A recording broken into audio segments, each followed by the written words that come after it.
oração é a coisa mais sem sentido e lógica que possa existir.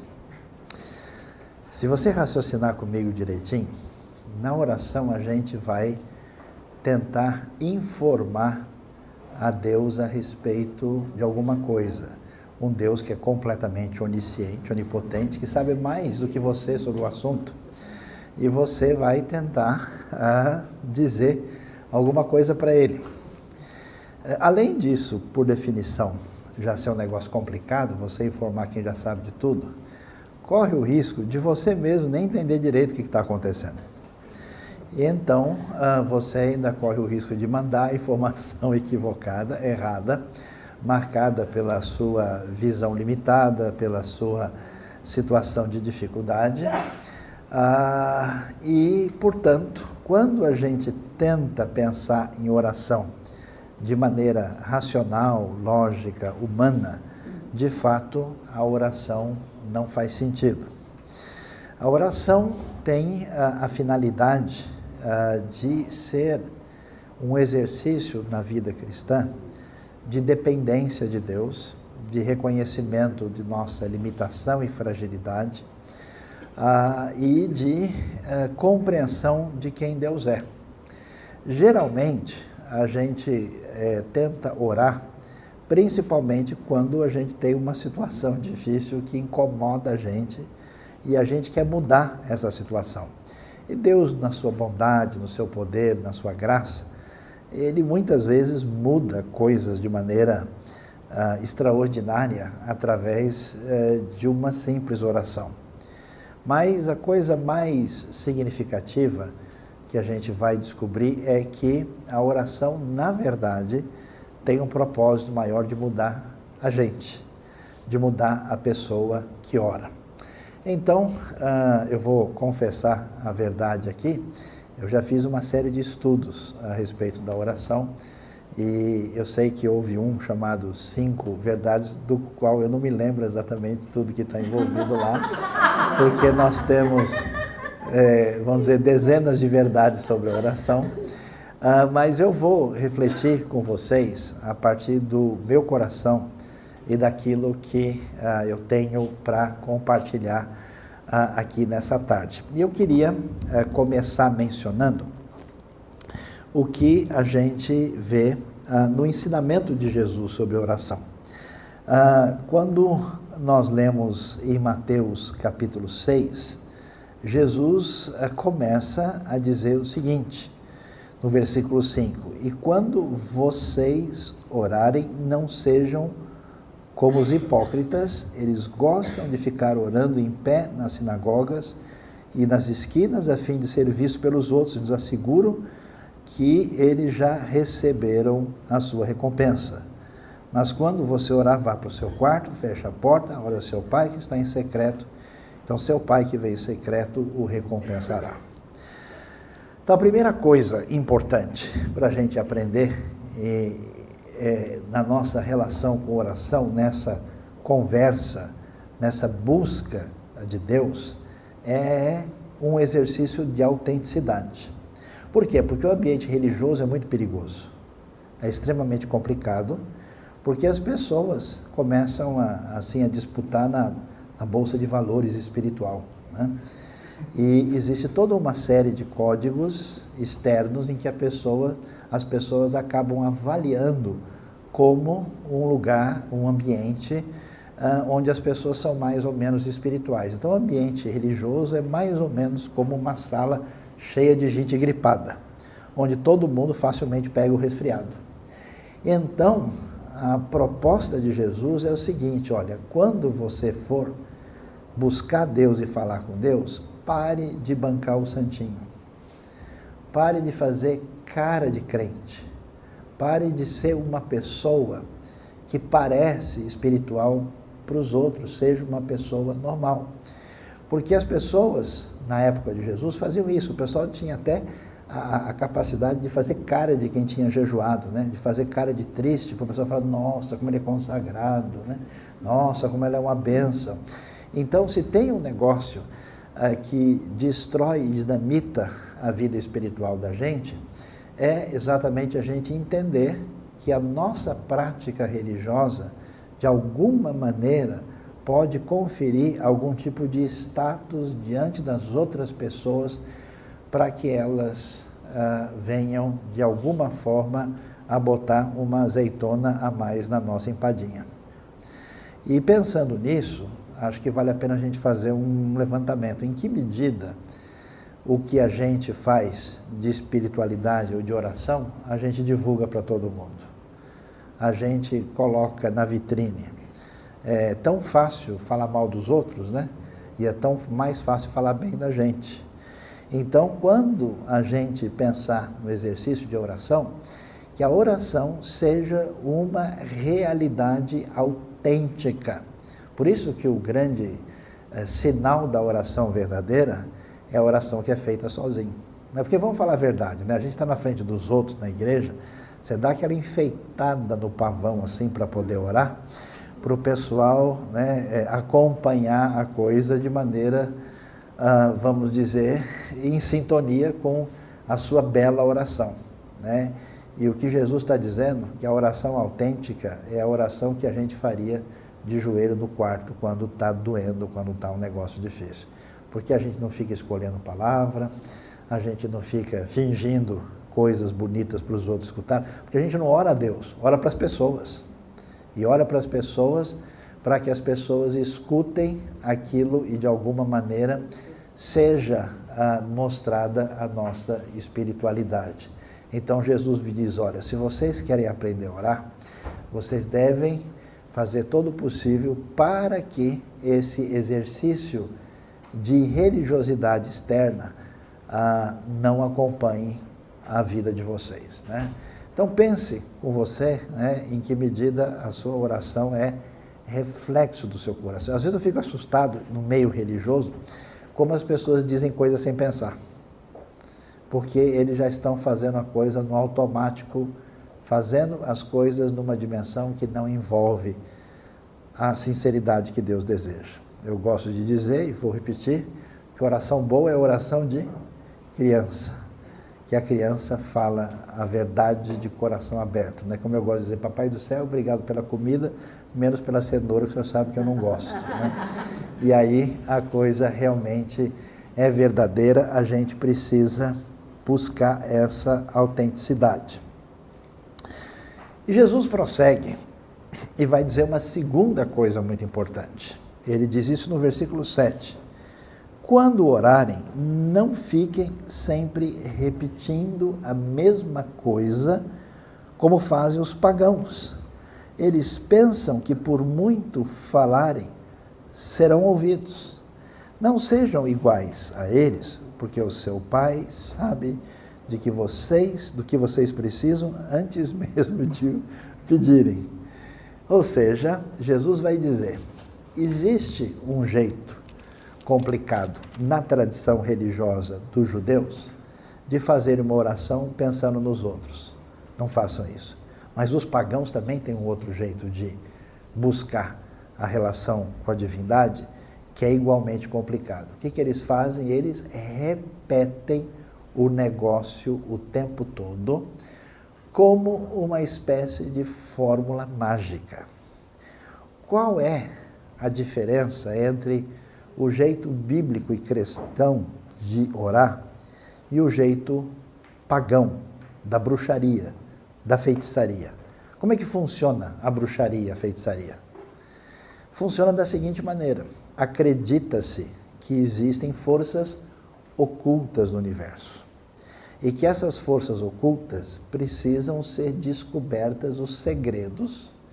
É como se fosse uma espécie de energia que precisa ser deslocada, e quando a gente descobre o segredo, você tem o poder e você diz a fórmula certa, abracadabra, abre-te sésamo, né? Você diz a fórmula e aí a coisa acontece. No mundo pagão, a oração é uma manipulação do desejo do indivíduo sobre o mundo místico, o mundo oculto, para fazer a sua vontade. Por isso a relação dos que não conheciam a Deus com a oração, era sempre ficar repetindo um monte de coisa até achar a frase certa para ver se fazia a coisa acontecer. É um negócio complicado isso. E eu acho que no nosso meio evangélico hoje a gente tem uma espécie de magia evangélica, onde as pessoas partem do pressuposto ou que Deus não é bom, ou que Deus, de alguma maneira, tem segredos escondidos da gente, e que para a gente fazer Deus funcionar, a gente precisa achar a fórmula certa para convencê-lo, né? Então eu vejo, por exemplo, pessoas falando em nome de Jesus, né? Mas de uma maneira assim, como se ele dissesse uma espécie de expressão mágica, né? Olha, esse negócio, eu me lembro que eu estava até num outro país, um sujeito que não tinha nada de cristianismo, e ele estava tão acostumado com as pessoas de igreja, que ele disse assim, escuta, mas será que o pessoal vai encontrar lá o negócio? Ele falou, em nome de Jesus vai. Ou seja, tomara que ache, né? Essa é a frase que vai dar certo, né? E a pessoa começa a repetir isso. No mundo pagão, a gente trata a divindade como uma energia porque a gente não acredita que Deus é Pai. Que Deus é uma pessoa e que Deus ama. E que Deus está nos escutando. Por isso, quando a gente vai orar, o primeiro desafio é esquecer todo mundo.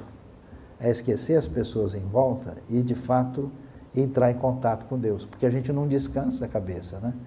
A doença da ansiedade, da perturbação, da preocupação, machuca a gente, que a gente não consegue conectar só em Deus. O outro desafio é tratar Deus como uma espécie de força impessoal, uma energia a ser vencida e manipulada a nosso favor. E a gente não ora de verdade enquanto nosso coração não descansa na graça de Deus e não entende que mais interessado do que no seu bem está o próprio Deus. Mais interessado no benefício da sua vida está o próprio Deus. Por isso, orar é uma coisa sobrenatural. É interessante isso. É interessante porque a Bíblia vai usar uma expressão que aparece no final do livro de Judas, aparece no livro de Efésios, capítulo 6. Efésios, quando vai falar da grande armadura que envolve a nossa luta espiritual, depois de falar de toda a armadura, o texto vai usar uma expressão muito valiosa, muito interessante, que merece uma atenção bastante especial. Lá no capítulo 6, no final do livro de Efésios, ele vai falar sobre a armadura de Deus. Quando ele termina de falar sobre a espada do Espírito, que é a palavra, ele vai usar orem no Espírito. Terceira coisa importante a aprender. Orem no Espírito. Alguém poderia traduzir pelo Espírito, em todas as ocasiões. Com toda oração e súplica, tendo isso em mente, estejam atentos e perseverem na oração por todos os santos. E aí ele prossegue, orem também por mim. Depois no 20, orem para que eu fale com coragem. Essa frase é uma frase estranha de entender. Como assim orem no Espírito? Parece que o apóstolo Paulo está dizendo o seguinte, que a gente vai orar, mas a oração que tem a ver com Deus é uma oração que acontece na esfera da atuação do Espírito de Deus. Existe, eu sei que muitos de vocês já experimentaram isso, existe a oração carnal, né? Faça mal, faça bem, em nome de Jesus, amém. Existe a oração assim que a gente vai, né, parece bolinha de pong-pong, ping-pong, pac, vai e volta, a gente faz, porque a gente está acostumado, né? A gente já sabe como faz. Mas tem oração que é diferente. Tem oração que a gente sente a sintonia com Deus. Existe uma oração direcionada pelo Espírito. É como se a gente tivesse que surfar numa onda. Que Deus está agindo, Na verdade, ninguém vai manipular Deus e fazer Deus fazer aquilo que a gente acha que é melhor. Na verdade, o Espírito de Deus está agindo e pessoas, na sua relação de dependência com Deus, entram em sintonia com Deus e começam a orar em sintonia com essa vontade de Deus. É tão interessante ler e ver a vida de pessoas que foram extremamente vitoriosas em oração. Como essas pessoas tinham um impulso, uma sintonia. Quem pode ler, por exemplo, a vida de oração de George Miller, por exemplo, que é uma das referências interessantes, né, que a gente tem na história. E eu conheci pessoas individualmente em minha vida que tinham uma espécie de ministério de oração. E é uma coisa tão interessante que aí você entende Romanos 8, versículo 26 e 27, porque nós não sabemos como orar, mas o Espírito intercede por nós com uma espécie de gemido que não é possível exprimir, com uma espécie de clamor. Eu já fiz muitas orações inúteis na minha vida, com palavras bonitas, e já chorei de rosto no chão, sem dizer palavra nenhuma e orando de verdade. Por quê? Porque é como se o Espírito de Deus iluminasse o nosso coração e a gente intercedesse, a gente orasse com uma espécie de força e de impacto do Espírito. Quem já teve na sua vida alguma experiência de oração que sentiu essa sintonia pelo menos uma vez, dá um sinal aí, né? Aí tá vendo só como o negócio é interessante? Essa coisa, e por isso, quando a gente buscar Deus em oração, uma das coisas que a gente deve fazer é exatamente pedir que Deus venha auxiliar, assessorar para que essa oração seja na esfera do Espírito. Oração não pode ser demonstração de espiritualidade. Oração não pode ser repetição impessoal que não leva a lugar nenhum. Oração deve ser um exercício que entra em sintonia com Deus, para que Deus, com o seu poder, com a sua graça, com a direção do Espírito, nos encaminhe aquilo que deve ser feito. Então eu conheço pessoas, por exemplo, em que Deus mostra na sua vida pessoas por quem orar. Às vezes diante de uma situação muito difícil, às vezes você tem um sonho, às vezes você tem uma impressão, você acorda no meio da noite, vem uma pessoa na sua cabeça, vem um conflito, vem uma situação difícil, vem uma questão de enfermidade, e a gente precisa abrir a nossa mente, o nosso coração para detectar chamadas e convites de Deus para que a gente se dedique à oração em certas circunstâncias específicas. E é interessante, né? A gente não faz ideia como é que isso movimenta poderosamente o mundo espiritual. A oração, surpreendentemente, vai talvez deixar a gente um pouquinho pensativo e preocupado. Por quê? Porque quando a gente lê o livro de Lucas, agora vendo a quarta coisa valiosa para se pensar nessa tarde, Lucas capítulo 18 vai dizer algo muito importante para a gente.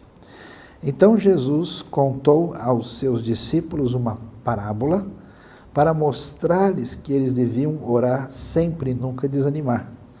Ele disse: em certa cidade havia um juiz que não temia Deus nem se importava com os homens. E havia naquela cidade uma viúva que se dirigia continuamente a ele, suplicando: faz-me justiça contra meu adversário. Aí a história permanece e Jesus vai dizer, né, logo embaixo, eu lhes digo, ele lhes fará justiça depressa, né? Será que Deus não fará justiça aos seus escolhidos que clamam a ele dia e noite? Ele fará justiça depressa, contudo, quando o Filho do Homem vier, encontrará fé na terra. Ou seja, oração solicita persistência, continuidade. Por que que isso é tão importante? Porque quando a gente se envolve com oração, geralmente é quando o bicho está pegando, né? Tem um negócio feio, complicado, a gente quer a solução para ontem. Aí a pessoa olha de joelho, tira o joelho para orar, olha de ponta cabeça, debaixo da cama, ele faz qualquer coisa para ver se de alguma maneira a coisa se resolve do ponto de vista dele, que ele imagina que deve ser assim. Mas Deus vai dizer para a gente que em muitas situações a oração vai ser uma oração de luta e demorada, porque nós não temos como manipular a Deus. Às vezes você até que tem uma sensibilidade no espírito, você ora por uma situação e, digamos assim, com os olhos da fé no coração, você não vê o ponto final. Às vezes invade uma certeza poderosa no seu coração e você adquire uma tranquilidade no espírito e você fala, puxa, esse negócio está resolvido. A coisa parece que assentou no coração. Outras coisas não funcionam assim. Por isso, quando Jesus fala que existe aí a necessidade de orar sem esmorecer, é porque Deus, na nossa vida, muitas vezes vai permitir que a gente tenha uma luta permanente em alguma área. E que essa circunstância, ela prossegue. E é uma oportunidade de Deus trabalhar na vida da gente, de Deus impedir que o nosso egoísmo, a nossa tendência à autossuficiência derrube a gente no caminho, e Ele providencia para a gente um espinho na carne, uma palavra de a minha graça te basta, e eu tenho certeza, eu não vou nem pedir para ninguém levantar a mão aqui, porque eu já vi todas levantadas, né? Que muitos de nós temos batalhas na nossa vida que se arrastam por anos. 5 anos, 10 anos, 15 anos, e a gente nunca entendeu porque não se resolveu. Parece que na vida de uma outra pessoa é tão fácil, em outra situação foi tão tranquila, mas Deus permite que essa luta permaneça com a gente, e o que Ele quer é que a gente continue em oração, que a gente mantenha a nossa luta em oração de permanência, porque oração também é persistência. Então você tem aí talvez um parente próximo, filho, marido, mulher, amigo, que você ora por ele há 10 anos e você diz, acho que já orei bastante. Deus já se cansou, já deve estar caindo no spam de Deus, Ele não está nem abrindo mais esse arquivo. Já não recebe, né? Não funciona assim. Ao mesmo tempo em que a gente não precisa e nem deve entrar na repetição irrefletida, é necessário que a gente mantenha uma persistência na oração, naqueles assuntos difíceis que só você e Deus sabem. E eu vou dizer uma coisa para vocês, a gente não faz ideia, porque Deus não deixa a gente ver. Mas eu tenho testemunhos que eu vi na minha vida muito impressionantes. Testemunho do tipo, a pessoa orou a vida toda e nunca viu nada. A pessoa morreu. E as coisas começaram a acontecer depois que a pessoa foi embora para a casa do Pai. Deus não permitiu. Há coisas que acontecem na vida da gente que envolve uma ação poderosa no mundo espiritual e que está ligado com a oração de outras pessoas. Eu vou contar uma experiência para vocês aqui que eu não devia, mas que me surpreendeu há muitos anos. Eu fui chamado para tentar ajudar uma pessoa que estava numa situação difícil. Quando eu cheguei lá, a pessoa estava possessa de um demônio, mas de uma maneira terrível mesmo, com toda a manifestação pura, assim, forte da entidade do mal que dominava aquela pessoa. E essa pessoa era casada, e a pessoa ficou sob controle, e para minha surpresa, tratava-se de uma mulher envolvida com todo tipo de ocultismo, e era casada com um outro cidadão, que não tinha nenhum envolvimento com isso. Quando eu orei por ele, surpreendentemente, a entidade se manifestou nela.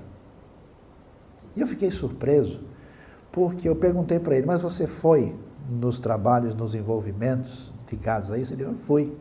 E você participou dessas coisas? Ele falou, participei. E o que aconteceu? O pessoal mandou eu sair de lá. Eu falei, mas como assim? Aí ele me contou como a sua família era de gente temente a Deus, seus avós, seus pais. E era como se ele tivesse uma espécie de proteção espiritual, de maneira que aqueles poderes não alcançassem. E como ele tinha um vínculo com a esposa, eles são casados, isso tem um sentido espiritual diante de Deus, o poder do mal estava presente, mas não conseguia atingi-lo enquanto atingia plenamente a mulher que não tinha qualquer relação histórica com o Evangelho. Então eu fiquei pensando, puxa, esse homem que está afastado de Deus, que não se importa com Deus, está sustentado ainda pelas orações dos seus pais e dos seus avós. Então é impressionante, a gente nunca deve deixar isso de lado e nunca deve desanimar e manter a nossa exercício e a nossa confiança e a nossa oração, ainda que ela pareça simples, né? Quando você ora assim, fraco, porque isso tem impacto e força no reino, no mundo espiritual que a gente não consegue ver.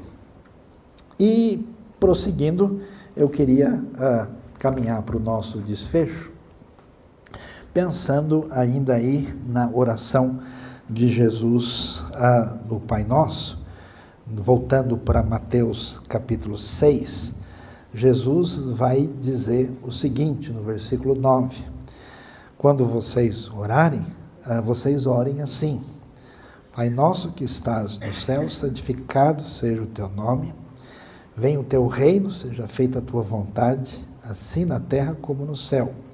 Dá-nos hoje o nosso pão de cada dia, perdoa as nossas dívidas como perdoamos aos nossos devedores, e não nos deixes cair em tentação, livra-nos do mal, porque teu é o reino, o poder e a glória para sempre. Amém.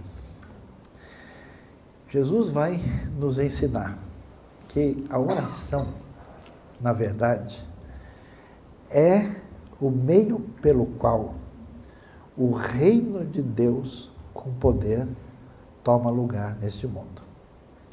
Isso quer dizer, isso é interessante, a gente não enxerga a coisa dessa maneira. Aliás, as pessoas desprezam a oração. Me lembro uma vez que eu estava num ambiente de igreja e a gente estava num momento de oração e alguém ligou. O senhor está fazendo alguma coisa agora? Eu falei, estou numa reunião de oração. Aí a resposta foi, bom, como você não está fazendo nada, eu vou passar aí daqui a pouquinho. Foi assim, o cara não parou para pensar, né? Então, quer dizer, tá só, né? A gente faz oração e cântico, a gente coloca assim para aguardar, encher o tempo, né? Até que a coisa que a gente acha que tem valor venha acontecer. O que a gente vai descobrir? Deus escolheu e decidiu que aquilo que é realidade no reino aconteça por meio da gente. E o mecanismo por meio do qual isso acontece, a maneira, o modo, é através da oração. E aí, o que esse texto vai dizer para a gente é que a pessoa que ora precisa estar em sintonia com o coração de Deus. A gente começa como um menino pidão, uma menina pidona, né? Deus, dá, né? Reparem na próxima oração quantos meu, minha você repete, né? Acaba o gás quando termina os pronomes de primeira pessoa, né?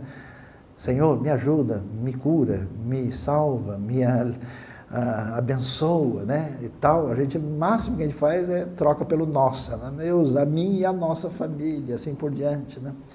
Mas a oração vai dizer assim, olha, primeiro, você precisa ter a plena convicção, e isso precisa estar forte no seu coração, que Deus não é simplesmente, se é que a gente pode dizer assim, todo-poderoso, que Ele é o Criador do universo, que Ele é o Senhor, mas Deus é Pai. Se a gente não puder correr e pular no colo de Deus, não dá para orar direito. Essa sintonia é profunda. A gente tem os nossos defeitos, a gente tem a nossa autoestima prejudicada, a gente tenha nosso coração machucado e a gente não chega perto de Deus, porque a gente acha que a gente não tem condição de chegar lá perto. A gente imagina que tem pessoas que são melhores que a gente, que Deus vai escutar mais. A gente acredita que a gente precisa de alguma maneira pagar alguma taxa para chegar perto. Deve ter algum imposto que eu não descobri ainda. A oração que chega a Deus é a oração que chama Ele de Pai. E é um pai que é da família. Ninguém ora direito se o coração estiver pesado junto aos outros. Não é permitido orar o Pai meu que está no céu, o Pai tem que ser nosso. Então, a relação da oração envolve um caminho livre com Deus e com os outros. E aí, qual que é o desejo? Onde é que a oração fica madura?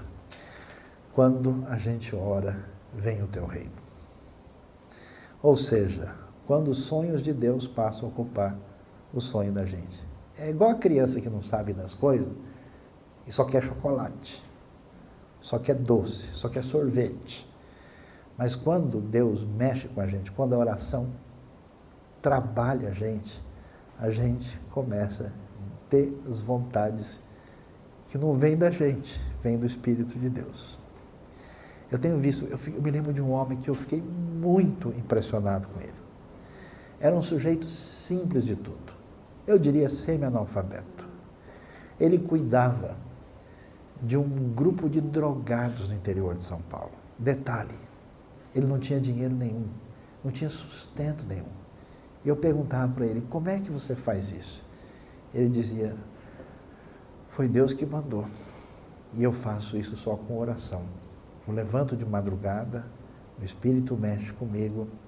E eu fiquei impressionado, porque ele tinha muitas pessoas lá dentro.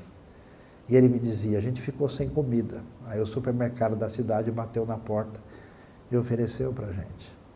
A gente, um belo dia, não tinha como tomar café. E eu fiquei surpreso, porque aquilo já existia há um bom tempo e o homem sustentava aquilo com oração. Então a pergunta para a gente é, qual é, de fato, o sonho do nosso coração que tem a ver com o reino de Deus? Ou se a nossa oração é, eu quero uma casa mais bonita, quero o meu carro mais brilhante, quero o meu filho mais simpático que os outros. Será que a nossa oração é um exercício de egocentrismo? Quando a gente ora de verdade, a gente fala, Pai, quando é que o reino vai chegar? Quando o reino chegar.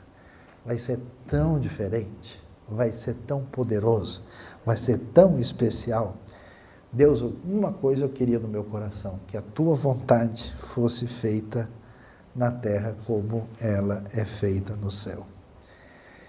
Esse caminho da oração, que é essa oração que entende Deus como Pai, que sonha os sonhos de Deus, essa oração em sintonia, é o caminho que vai ensinar a gente a depender de Deus. Porque quando você sabe que você tem um Pai do céu, que é doido por você, gosta de você outro tanto e mais outro tanto, e que abençoa a nossa vida, aí a gente pode ficar tranquilo.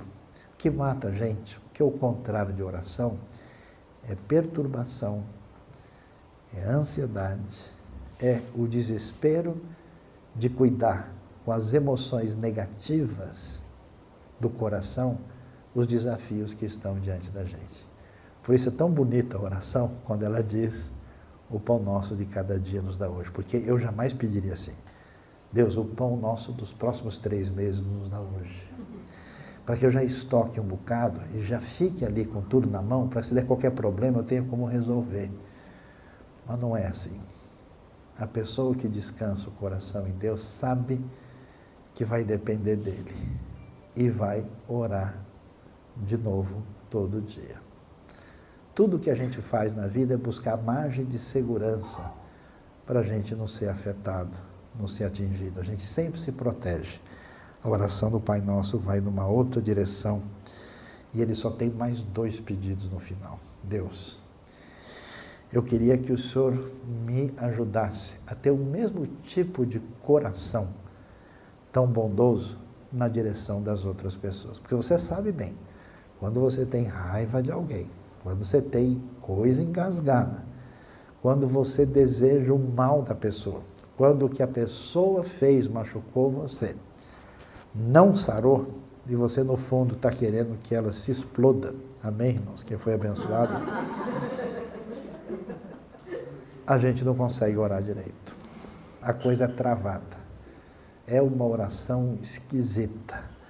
Então, o desafio é, se Deus trata a gente desse jeito, a gente deve, ele vai falar, né, que perdoa como nós temos perdoado quem nos deve. E o meu desejo a Deus, por isso que é diferente. Qual é a coisa mais triste que a gente tem na vida? É ferir quem a gente ama.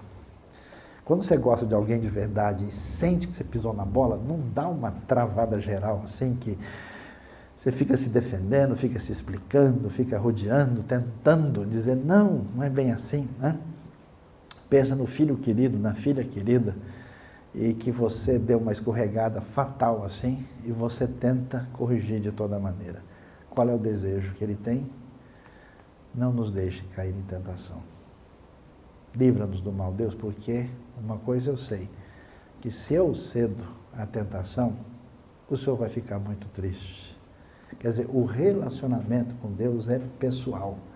Então, o último elemento que marca a oração envolve essa relação pessoal quando a gente ora a oração de Deus e o nosso coração descansa em Deus. Então, não faça da oração uma espécie de demonstração de espiritualidade.